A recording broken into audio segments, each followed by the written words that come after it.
പെരിയ ഇരട്ടക്കൊലക്കേസിൽ കുറ്റക്കാരെന്ന് കോടതി കണ്ടെത്തിയ 14 പേരിൽ 10 പേർക്ക് ഇരട്ട ജീവപര്യന്തം തടവും 2 ലക്ഷം രൂപ പിഴയും ശിക്ഷ വിധിച്ചു. പെരിയ ഇരട്ടക്കൊലപാതകത്തിൽ CPM ഗൂഢാലോചന എന്നത് മുൻപേ നിഷേധിച്ചതാണെന്നും രാഷ്ട്രീയ ലക്ഷ്യത്തോടെ CPM-നെ പ്രതിസ്ഥാനത്ത് നിർത്താൻ ശ്രമിച്ചതായും സ്റ്റേറ്റ് സെക്രട്ടറി MV ഗോവിന്ദൻ പറഞ്ഞു.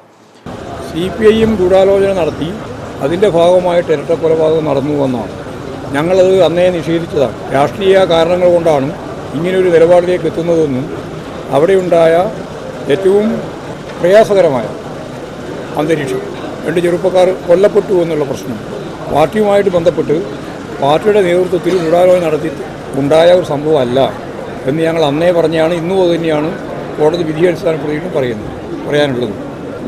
ഗൂഢാലോചന നടത്തി അതിനടിസ്ഥാനപ്പെടുത്തിയിട്ട് കൊലപാതകം നടത്തിയിരിക്കുന്നു എന്നല്ല, അത് അസന്നിഗ്ധമായിട്ടല്ല എന്ന് വ്യക്തമാക്കും. പെരിയ കേസിലത് വിധി അവസാന വിധിയല്ലെന്ന് LDF convener TP Ramakrishnan. CPM ഗൂഢാലോചന നടത്തിയെന്ന് തെളിയിക്കാനായിട്ടില്ല. പോലീസ് കണ്ടെത്തിയതിൽ കൂടുതലൊന്നും CBI കണ്ടെത്തിയിട്ടില്ല. ശിക്ഷിക്കപ്പെട്ടവർക്ക് മേൽക്കോടതിയിൽ സമീപിക്കാൻ അവസരമുണ്ടെന്നും TP രാമകൃഷ്ണൻ പറഞ്ഞു. ഇതിൽ ഉയർന്നു വന്നിട്ടുള്ളൊരു പ്രശ്നം CPM-നെതിരെ ഗൂഢാലോചന കുറ്റം ചുമത്തി കൂടുതൽ ആളുകളെ പ്രതി ചേർത്തു എന്നുള്ളതാണ്. ഈ കേസിൽ അങ്ങനെ പ്രതി ചേർത്തിട്ടുള്ള പലരും ഈ കേസിൽ ശിക്ഷിക്കപ്പെട്ടിട്ടില്ല. അപ്പോൾ CPM-നെതിരായിട്ടുള്ള ഗൂഢാലോചന പൊളിഞ്ഞു എന്നുള്ളതാണ് ഇതിനകത്തുള്ള ഒരു പ്രശ്നം. CPIM ഈ കേസിൽ ഗൂഢാലോചന നടത്തി പ്രതികളെ കൊലപ്പെടുത്തുന്നതിന് വേണ്ടി ശ്രമിച്ചു എന്ന പ്രശ്നം ഈ കേസിൻ്റെ വിധിയുടെ ഭാഗമായിട്ട് തന്നെ പൊളിഞ്ഞു കഴിഞ്ഞിട്ടുണ്ട്.